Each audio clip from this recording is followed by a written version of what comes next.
Good day everyone and good day classmates.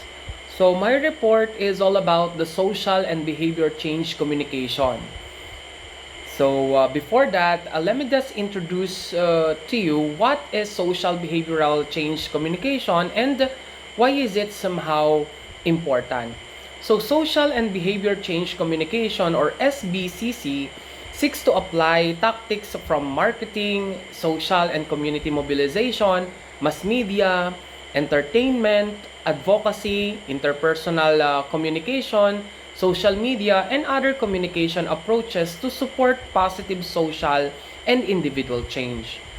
As part of a multi-pronged SBC strategy, these strategic communication tactics are critical tools to promote and create an environment that supports it.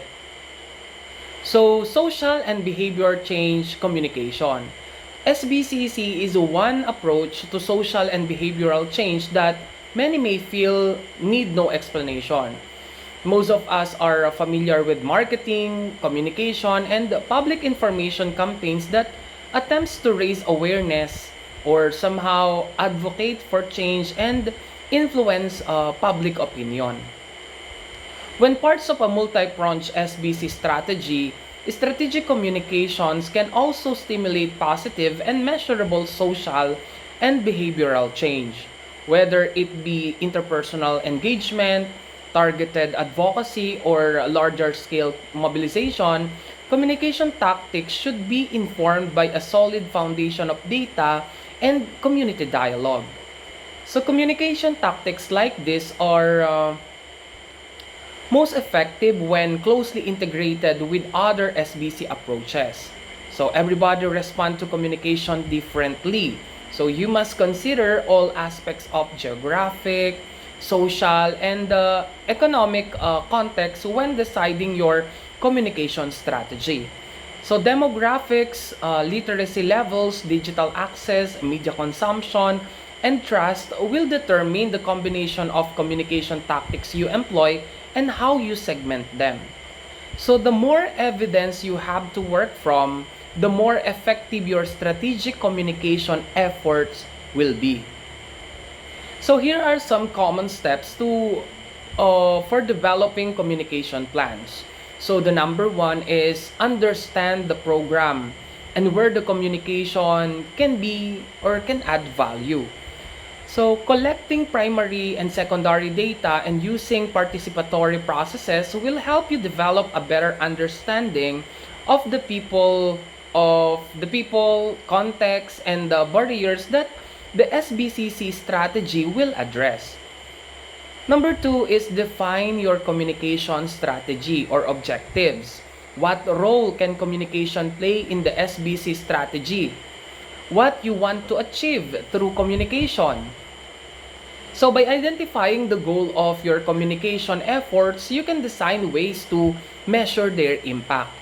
Number three is identify, of course, your audiences. Having a deep understanding of who you are trying to reach will make your communication more effective. Communication tactics that consider the local context will be more targeted, appropriate, and effective. Number four will be develop and test your key messages. Develop clear and concise messaging that will resonate with your audience. By testing these messages with the intended audience, you can identify concrete ways to improve your messaging in the next iteration. Number five will be select your communication tactics and materials. Your audience and your communication objectives should determine what communication channels you use. Consider how your audiences receive information, while opinions whose opinions they value, and what forms those valued communications come in. Tactics can be broadly grouped into mass media, interpersonal, social, and community channels. It is often necessary to combine tactics across these groups to increase their chances of success. Every tactic should be developed using a two-way process so that the audience can provide information and feedback, and influence decisions. Number 6 is finalize your strategy. So the communication arm of your work should support the reinforce your overall SBC strategy. So a finalized strategy should include your message, how you will communicate it, and measure its impact based on the context, objectives, and target audiences. So your strategy should always include how to measure the impact of your communications. Number 7, which is the last one, is to measure your results. Your communication objectives should be measurable and linked to your program and social behavioral results. Consider intermediate measures to allow regular adjustments and introduction of new strategic phases based on the evidence you collect.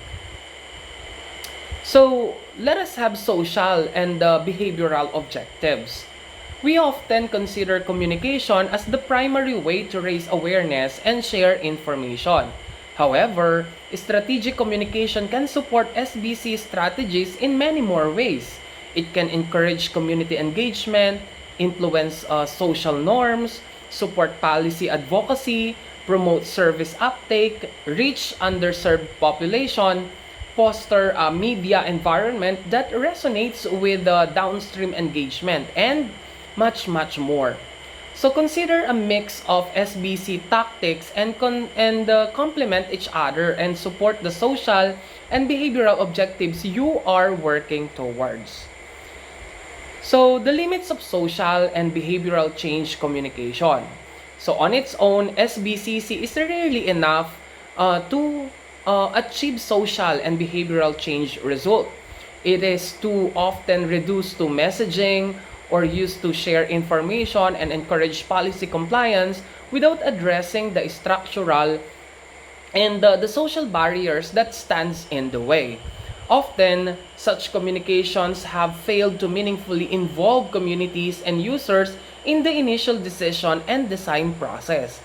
But when programs carefully consider the people they affect and the determinants of change, SBCC can be a powerful way to engage, inspire, and empower people to make healthier decisions. However, exhaustive research and community engagement don't always use ineffective communication campaigns.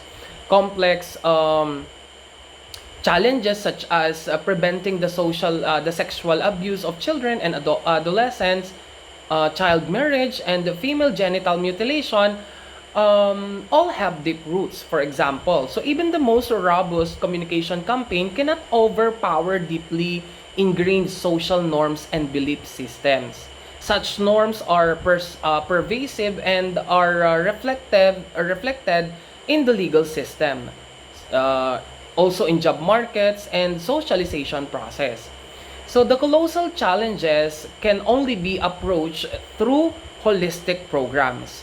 So communication efforts alone are often fall short of addressing the underlying structural and social elements that allow these major challenges to continue. So that will be all. Thank you so much for having me with this report.